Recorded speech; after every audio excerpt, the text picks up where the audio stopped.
Kia ora, everyone. That's quite a build-up and sort of built me higher than what I actually am. Now, I do want to say the book there, I didn't write. That is George Howe Cook's writings, and I've compiled it together. Now, this talk is about 19th century sailing whalemen. And as a spoiler alert here, because unlike most people these days, I actually admire them. And I admire them for their courage and their skill and just their sheer bloody tenacity. Now, there's a bit of a backstory about that book there, and I'll just go through that. And that's where my wife was seconded down to Wellington in 2010. And my job was very simple. I had to deliver our daughter to the Mount Cook Primary School. That's a primary school right up by the Anzac Memorial. And then I got on my bicycle on the road to the Alexander Turnbull Library. And I was looking for old records of, mainly the ports in the far north and mainly pertinent to whaling. And while there, I read an article in the New Zealand Herald by George Howe Cook. And I thought, this is really good, and I wanted to find more.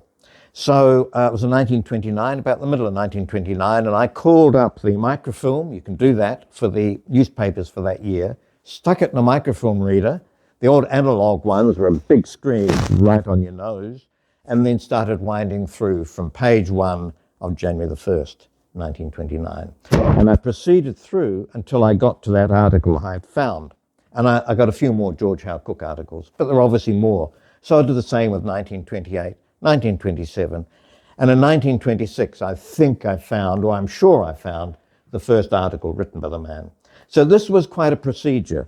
And also with those old analog microfilm readers, there's a technique watching it. You've got to be very careful because you can very quickly develop a condition very similar to seasick with these pages going by.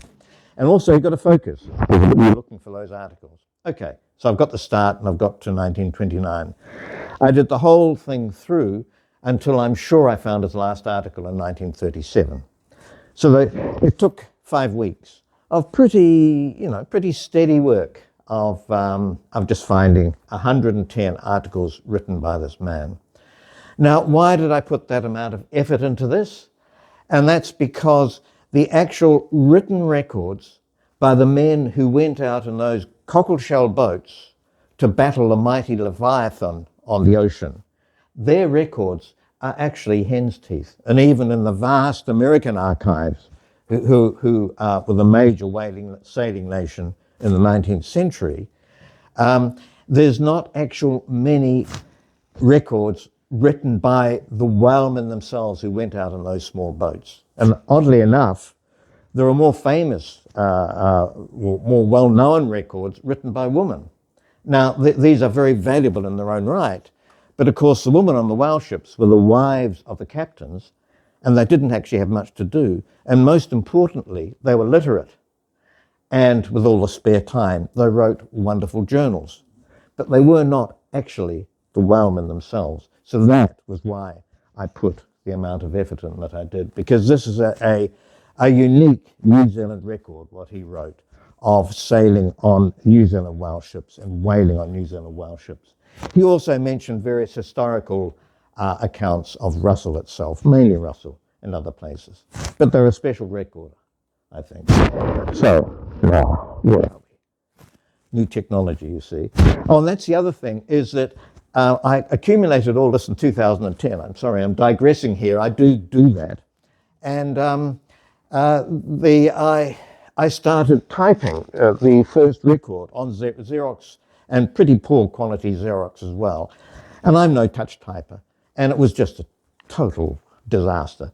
So I put all that away, and about 2015 I heard about speech recognition software. And I thought, great, Word. And I started speaking into a microphone, and it was pretty useless, actually, the old Word documents. I mean, 10 years later, Word speech recognition software, I'm sure is much better. And I bought an American program called the Dragon software, and I spoke into that, and that was wonderful. The words came up on the screen within the actual Word document, and I could PDF it, and I was away. But I did about 3, and then I went back and read them. And I was mortified to see that the Dragon software was an American one, and it was designed for the American accent. And so we New Zealanders do weird things with our vowels. We mightn't recognise it, but we do. And so bean often became bin, and even whale became well. So there was a lot of correction going on. But I'm also sort of, the changing technology has enabled us to do things which weren't so easy, a decade ago.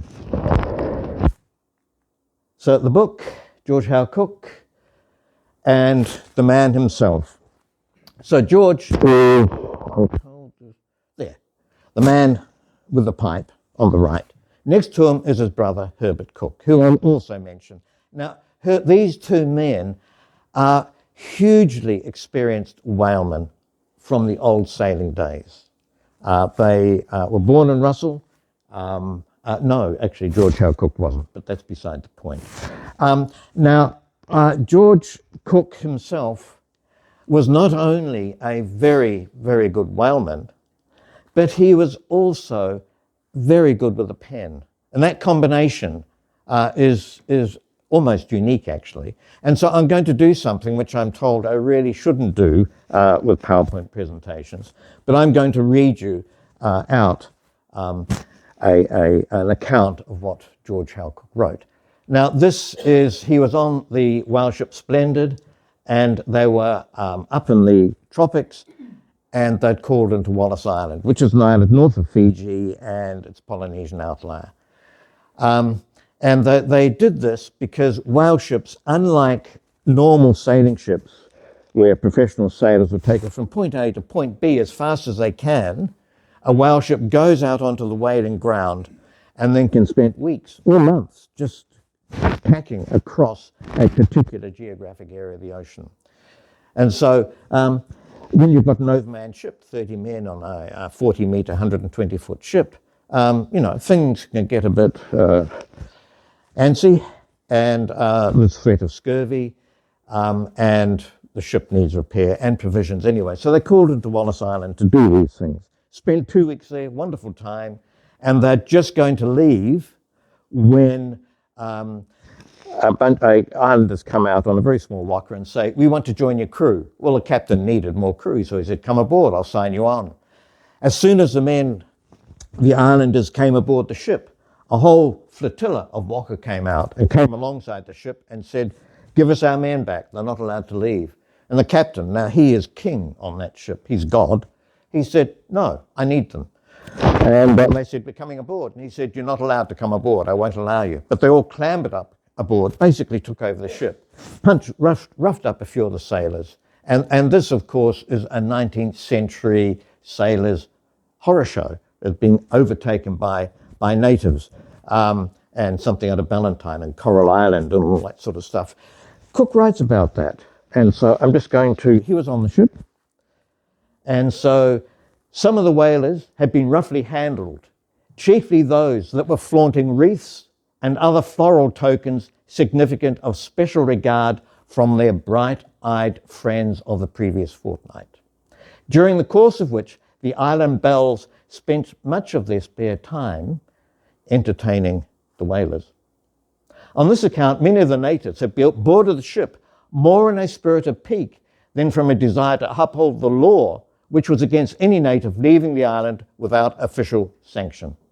Therefore, it is little wonder that those suffering the pangs of despised love laid it on thick when they had the loved ones bailed up. And this is a bit I like. As the natives paddled away with their sore and sorry tribesmen, they've given them a few thumps before they threw them back in the waka, the ship was put to the open sea, and sad eyes watched the island fade from green to blue and then into the past. And if anyone has sailed a boat up to the tropical Pacific Islands, they are a wonderful place. But when you arrive there, you know you have got to leave. And then when you leave, I think Cook catches that sense of sadness and melancholy as you sail away from the island, and then it just gradually sort of changes colour into that grey in the distance and then drops below the horizon. So I think he's a very good writer, and he's a New Zealander. He's from the north, And I think that we're very privileged to that he did do such accounts or write of such accounts. Now, Cook himself as a whaleman, okay, he's a good writer. But he was regarded by his peers as being a superb whaleman. And this is another account written by a fellow Bill McKillop. Now, Bill McKillop, though he's born on Stewart Island, became a famous Australian whaleman. He whaled right up until the 1900s. And he told accounts to an author, an Australian author, Will Lawson.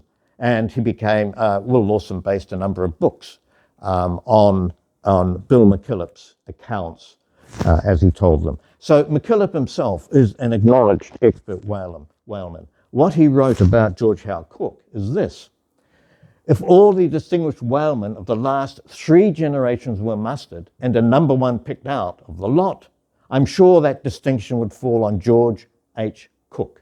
I've seen him perform absolute miracles with a whaleboat under sail. He far outclassed any other boatman it has ever been my lot to witness. And he wrote a lot of other as well. So it's so sort of complimentary, it's almost hagiographic. So I think we can take from this that Cook really was a good whaleman. So where did George Howe Cook come from?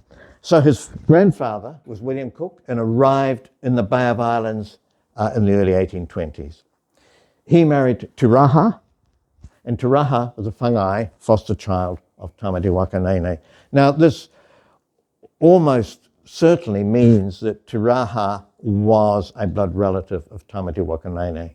And then that he has a very, very illustrious lineage and can trace his whakapapa, his ancestry, back to the arrival of the first waka in the Hokianga. So the Cooks have a connection to an illustrious lineage as well. So William and Turaha had a number of sons who were whalemen as well, and I've gone the wrong way. And this is George Howe Cook's father, George Turaha, and mother, Matilda Fawkes.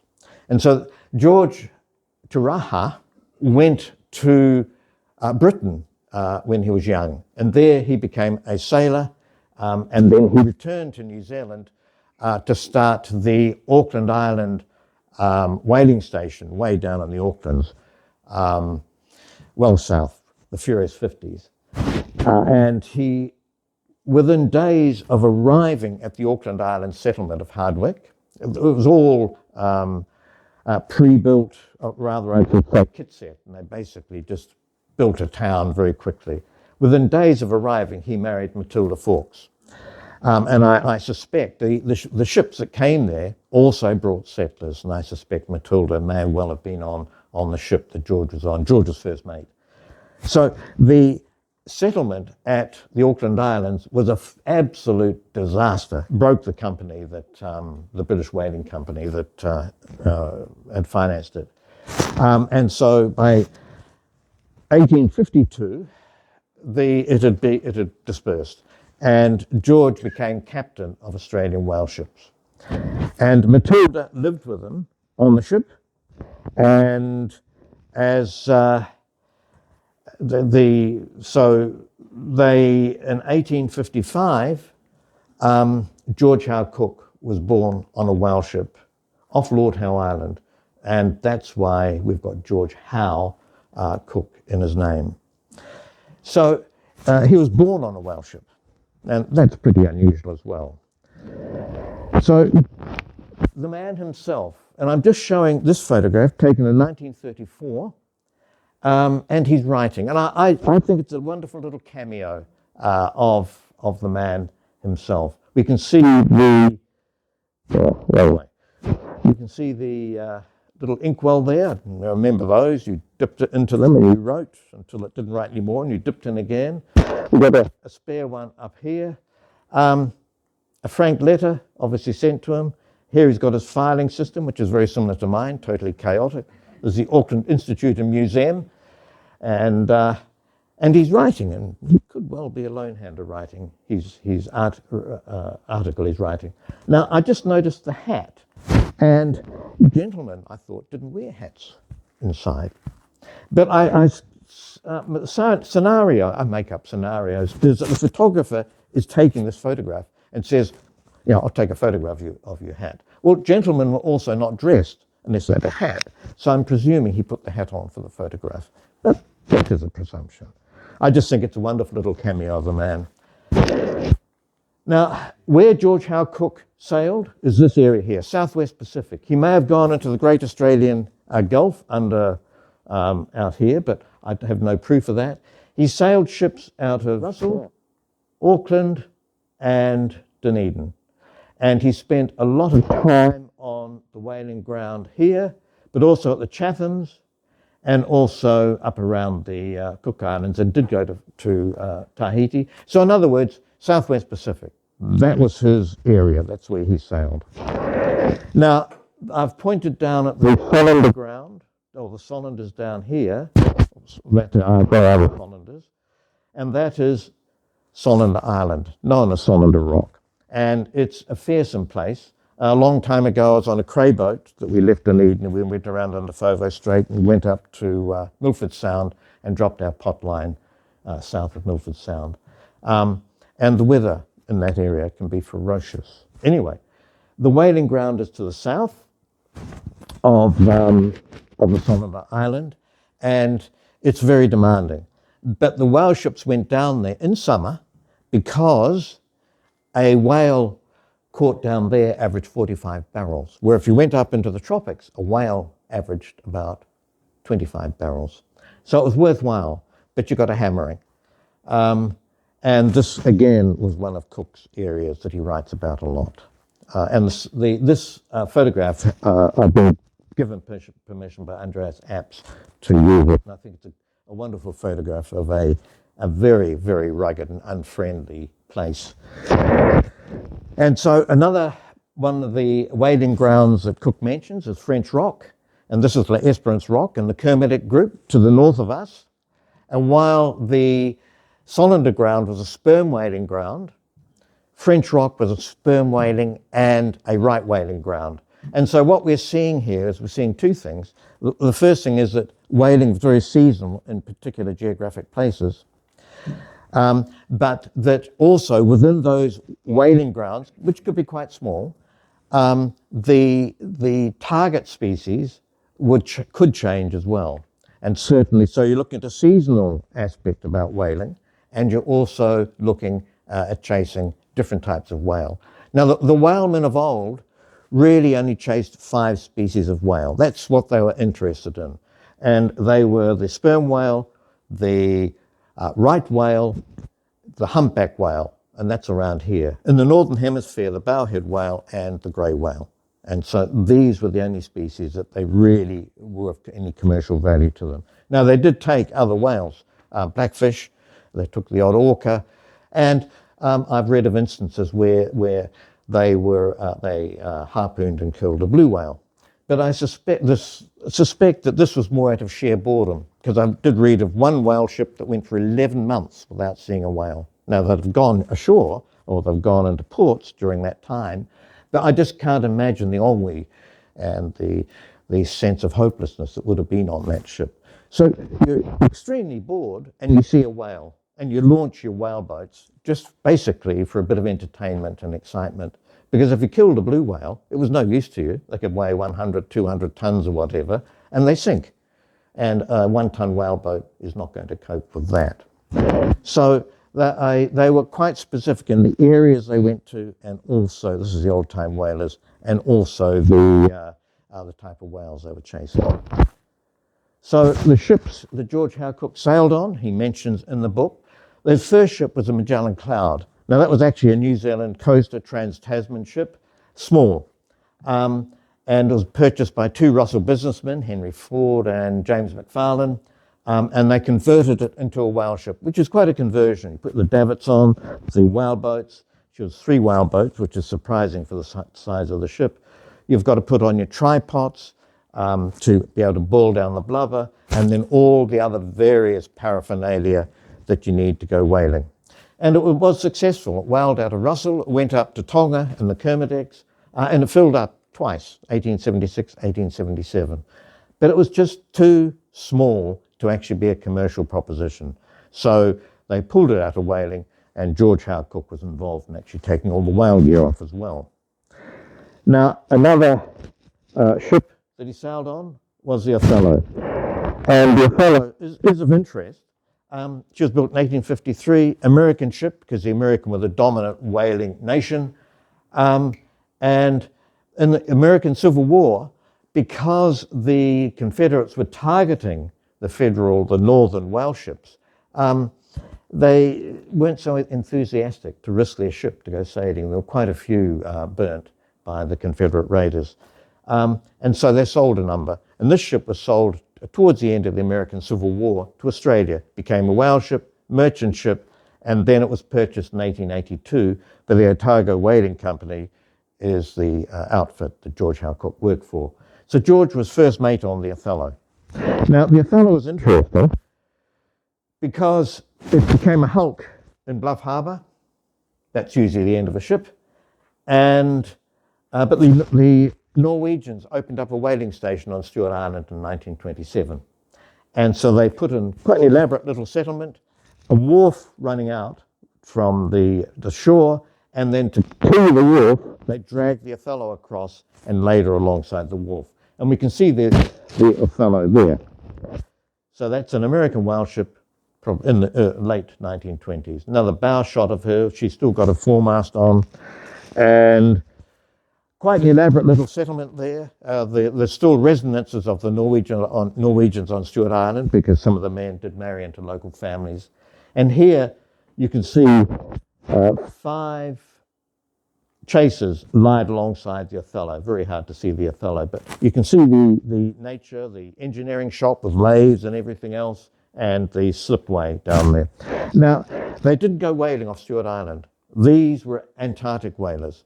And so they'd whale in summer, and in winter they pulled the chasers up here and then repaired them at this place. So the interesting thing is, that's not what I want. The Othello is still there. Pretty much everything else is gone, apart from a few relics, but that's the Othello, and that's a stern post poking up. And underwater, there she is. So that's very special. A very, very few old style sailing whale ships in any form surviving. And that was the ship that George Howe Cook was first mate on. He was also second mate on the Australian whale ship Water Witch, and I've seen her figurehead in the Tasmanian Maritime Museum.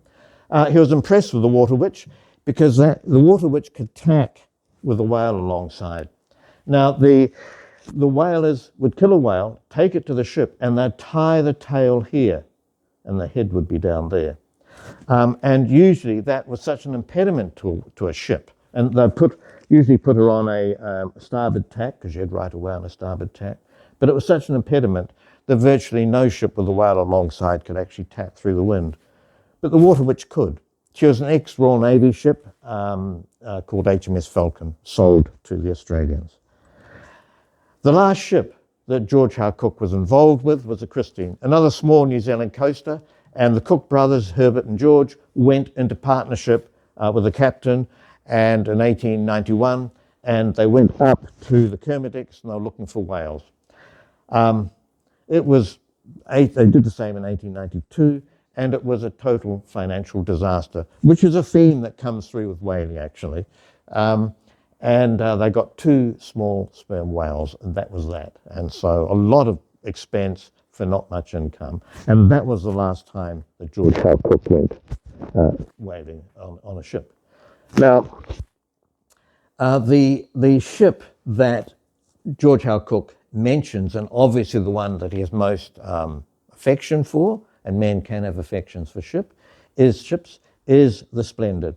And this is a postcard from the Hocken Library in Dunedin, and it shows the Splendid in her American colours, with the white stripe and the gun ports. Now the gun ports are painted on, they're not real gun ports. Probably not so silly in the mid 19th century, because you've heard of the Wild West with the cowboys. Well, the Pacific was a hell of a lot wilder west than that. And you can see that she's lifted her sails here to slow her down, and she's letting a jib fly and drops some whaleboats and chasing a whale, and they may have even harpooned one there. She's a New Zealand ship because she's flying the British Red Duster, and then she's got the Otago Whaling Company pennant there. So that's as portrayed in that postcard, but that's what the Splendid actually looked like as a New Zealand ship. And the paint job, I can't really tell, but I'd imagine it'd be some version of grey or cream, and probably got from, they ran these ships on a very tight budget, from some equivalent to a 19th century op shop.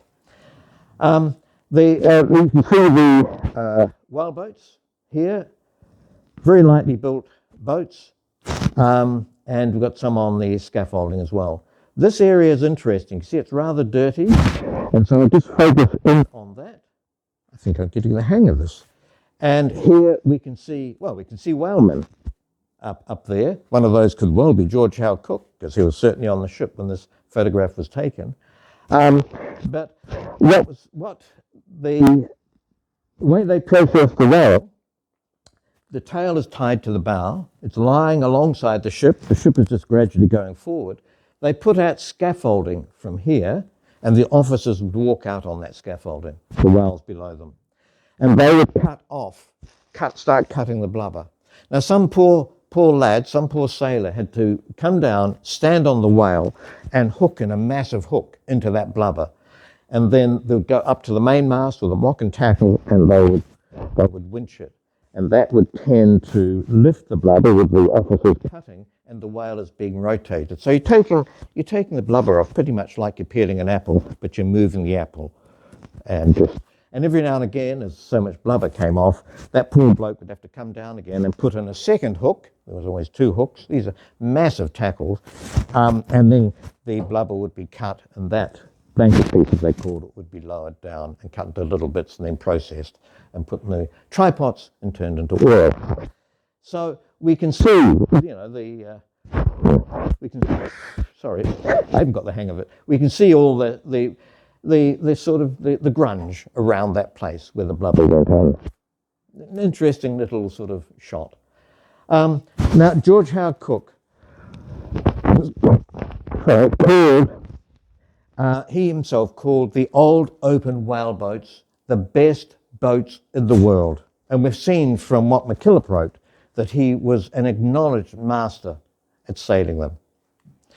And this is one of those old style American whaleboats at the Russell Museum. And it's probably at the apogee of the development of the whaleboat from the mid-1880s. Now, these boats developed by what I call trial and terror over some 500 years. And there's a boat similar to that from, I think, 1565, a Basque whaleboat in Red Bay in Canada. They managed to lift it up a few years ago, and it looks very similar to that. But this is sort of technologically, might I say, more developed. Wider than many whaleboats because it's a sailing boat, and it's also got a drop keel. So a very special relic from New Zealand's whaling past. It's American, and the Americans say they built 40 to 60,000 whaleboats. They also say there's 12 surviving. Well, there's 13. So this is the boat, the whaleboats, the cockle shells that the whalemen went out in. And I've included this photograph. These were sent to me from the States by Judith Woodard, and she was a niece of Stacey Woodard, who took these photographs because he arranged for a reenactment in 1933 to be done at Whangamumu, just near Russell. And these are photographs from that reenactment. Now, it wasn't really a reenactment. It was real-time whaling. They went out in little boats and they killed whales. And it was photographed by Stacey Woodard. Now, I just want to point out the length of the boom. This is a lot of sail. And these boats were light. They didn't have much grip in the water, and they went like stink across the wind. These were not slow, cumbersome things at all. And they'd have been quite demanding to sail well. And here we can see that they've got a headsail, so they've got a bit of windward capability. And we've got Herbert Cook here. He's George Howe Cook's brother, steering it. A rudder, so that when she was sailing, these whaleboats had a rudder, but they could drop that mast by undoing the forestay in a minute, just bring it down, and they'd flick the rudder out of her pintles and tie her up, and then you can see the steering oar here, and then she'll be a rowboat. Now, George Howe Cook mentions quite a number of exciting times in these whaleboats, because this really, the whaleboat was the interface between the whale and the industry. The whaleboat killed the whale and then took it back to the ship where it was processed. So they're a very important and significant part of the industry, and probably not written about that much either. So it was one time that Cook writes about, and that's where they'd harpooned the whale and it had dived. And they were looking for it, they couldn't see where it was. And the whale came up, took right across the bow of the boat, just like that. And Cook said, I had to grab the tooth and push the bow of the whaleboat out of the jaws before they snapped together. He did, and so if he hadn't, well, it would have gone badly because the bow would have been chopped off, and he was in the bow, so he'd have probably been killed as well. This is actually from a book written by Frank Bullen called Cruise of the Cachalot. So that's, you know, these could be exciting and dangerous. And another time he mentions is they've harpooned a whale, and it was a big whale, 80 feet, 25 meters, and it had dived. And a whaleboat will have about 700 meters of line aboard, 350 fathoms, and they were running out of their line. There was another whaleboat nearby, so they called it in, and they handed the bitter end, the end of the rope, to that other whaleboat, tied it onto their line, and it took all theirs out as well. Third whaleboat was close by, they called it in, and they handed their line to the third boat. So we're looking at something like 1.5 kilometers of line going out. And it didn't dive that deep. Of course, the whale would have gone down, taking the line out, long taking the line out, and taking the line out while it was still coming to the surface. But it was a big whale, 80 feet, and it came to the surface at a huge pace. So Cook says it leapt out of the ocean, and he could see the horizon under the tail. And then it came down, splash, and he says you could see the splash from 10 mile away. Well, it wasn't 10 mile away, but you know, it was a big splash. And he also said that this was the most awesome natural event that he'd ever seen in his life. And he thirdly said he was really happy that the whaleboat wasn't underneath the whale when it came down on the water, which I think we can all understand. So it was a dangerous job. It was an exciting job. And I think it attracted, for those who made it their profession, a particular type of man, a bit of a risk taker, a bit of adrenaline junkie, not your normal bloke. So this is another photograph sent to me from the States, and I've included it because it's an action shot. They're humpback whales, they've been harpooned, the whaleboat has been towed at a great rate of knots, as you can see, and it's a local. Oh, God. It's, you've got the Cape Ret Peninsula there, and then you've got Murukakako, Piercy Island here. So it's a very local one. These are humpback whales, 2 of them. They're probably mother and calf. It's spring, so they're coming south to go to the subantarctics to feed. And so their migration route was going north in autumn to spend the winter up around Tonga and to calve and breed, and then to come south and feed in the subantarctic in the southern summer. So an action shot. Now, when he finished whaling, George Howe Cook and Herbert Cook took another tack and re-established a shore whaling station. But as George Howe Cook said, you've got a 5-knot humpback whale and you've got a 4-knot whaleboat, you're just not going to win. They needed to slow the whale down. And they did this by developing over some years, and then in 1892, patenting a net. Now, the idea of catching whales in a net is mad, of course. You don't catch them like sardines. These are big creatures. So I will explain what their idea was, and it was quite successful. For a start, they wanted to set nets at these places here. This is where they'd suggested. And you'll notice that they're all points that are pointing out from the Northland coast. And they're intersecting the humpback whale migration routes. So that's the first thing. They're putting their nets out where the whales are. Now, how the net was used is, here's the general picture that everyone who's interested in it talks about. And it's between Net Rock and the mainland, and two nets and a whole bunch of buoys. And that was drawn in the 1950s. The fellow, I forget who did it, said from memory. But he also said, well, it could be wrong. And so in the Alexander Turnbull, there's this. And this was drawn in 1895 by Thomas Ryan. And it will mention in the digression, I like digressing, Thomas Ryan a little later. But it shows 5 nets. And I seem to recall Cook said that they were 6 fathoms each, 10 fathoms. Anyway, they were square. 2, Cook, again I'm quoting Cook, 2 barrels as above them as to hold them up. And the mesh was about 6 foot square, which is a fathom. Yeah, so they're 10 fathoms deep. And there was a mooring about a cable offshore, and a cable is 1/10 of a nautical mile, which is 1.8 kilometers if you want to go there. So these obviously are set to seaward of Net Rock because you won't fit otherwise. So that's an interesting variation of the received ideas that have come to us. And Thomas Ryan also draws the net in that position. So you can see Net Rock here, and it's to seaward of Net Rock. Now, I'll just digress with Thomas Ryan, interesting bloke, born on the wrong side of the sheets to an Irish aristocrat who paid for his mother and embarrassment to come to New Zealand. He established himself here and obviously was a good artist, but he also was a second 5'8" in the first New Zealand rugby team to leave New Zealand.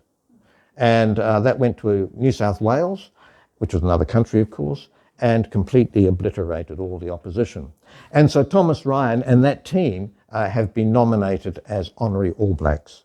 So, he was a distinguished man. And so this is, I'm going back to the net again. This is a remarkable photograph of, I'm sure, Net Rock. And you can see the net out there. We can see the net line here moving rapidly. That buoy is moving, or barrel is moving very rapidly, and the whale is swimming into the net. Remarkable photograph. Here we can see the whaleboat coming in to deal to the whale. And what's also interesting is that's a horizon. That's to seaward of the rock. Now, what happened was there are sections to the net. They're lightly tied together. The whale swims into the net and breaks the net off, and it envelops the whale. And this, because humpback whales are very fast swimmers, and this slows him down because he's totally confused. In fact, he can't really swim very well. So if he doesn't stop, he slows right down. That's the opportunity for the whaleboat. So again, a remarkable photograph of a whale enveloped in the net and diving. And here we've got what I'm pretty sure is the whaleboat, and someone's taken a photograph of that around about 1900, I would guess. And that's very similar to Thomas's Ryan drawing here, which shows the whale and the whaleboat coming in with a harpoon, ready to harpoon it. And you can see the barrels here being flung around, because that's not a happy whale. So the Cooks established the Whangamumu whaling station, and it ran up, I'm pretty sure, towards 1910, where it was then re-offered on the share market. A lot more money was put into it, and they purchased a steam whaler specially built in Scotland, and then established a much more industrial style small whaling station. And then they no longer use the nets. But the nets were very successful, and New Zealand historian has called Whangamumu whaling station the most remarkable whaling station in the world. And still overseas, whaling people are not aware of the fact that whales were caught with nets. Just not quite the way they thought it would happen. And so I'm just going to show this photograph again from Frank Bullen's Cruise of the Cachalot, and I think it shows the apprehension and the tension on a whaleboat. What's happened here is the whale has been harpooned, and here's the harpoon line. And so the whaleboat, when a boat is harpooned, can be dragged at 15 knots, which for a 19th century, basically rowing or sailing boat was a phenomenal speed. And the men are now pulling the whaleboat up to the whale. And we can see that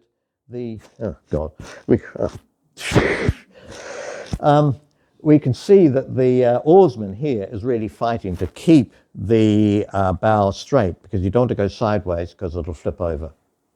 But just the tension and the apprehension as they're coming to the whale. This is the key thing here. That's the lance. Because these men, they not only use simple boats, but they use basically modified farming tools as their weapons. And so the harpoon had a barb on it, it went into the whale, latched onto the whale, and that attached the whale to the whaleboat. That's all its job was. The killing weapon was this, the lance. And then on the next drawing done by a whaleman, Clifford Ashley, we can see the lance here, no barb, razor sharp, and they're obviously very close. Here's the harpoon line with the harpoon and the whale, very close to the whale, and the headman there is going to drive the lance into the whale, and he is going to be looking for its life, they called it. And that meant that he was going to put the lance into the heart or into the area around the lungs with that incredible array of veins and arteries that allowed the whale to oxygenate itself before it died. But again, I think we can see the determination and also the skill, because these men had to be very aware of the physiology of a whale. You don't just prod a whale anywhere. You have to be quite precise where you're putting the lance. And they'd learned all this, again, by that trial and terror.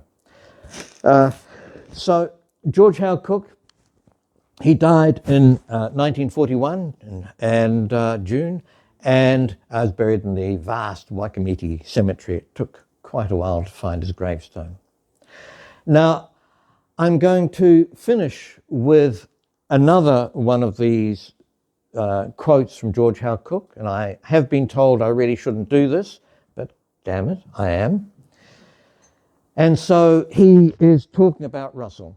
And now, Russell, it relied on the whale ships, and the whalemen themselves, a very small town, basically filled the function of tourists today. It was a seasonal industry. The ships came in, you have 25 ships in, 25 men, I think that works out about 700 odd whalers or so.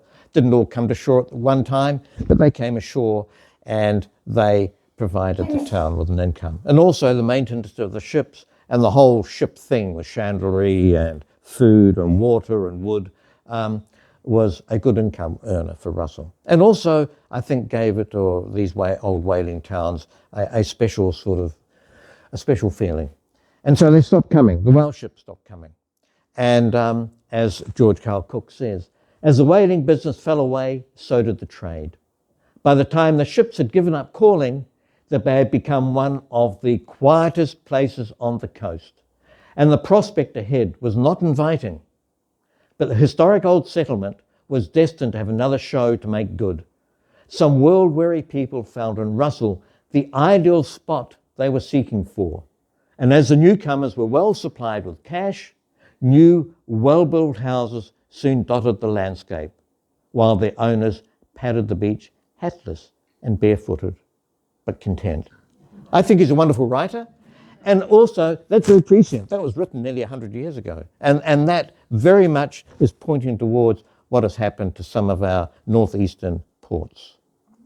So that's my talk. Again, I want to acknowledge the New Zealand Herald for having the forethought to publish in their newspapers George Howe Cook's writings, and George Howe Cook himself, of course.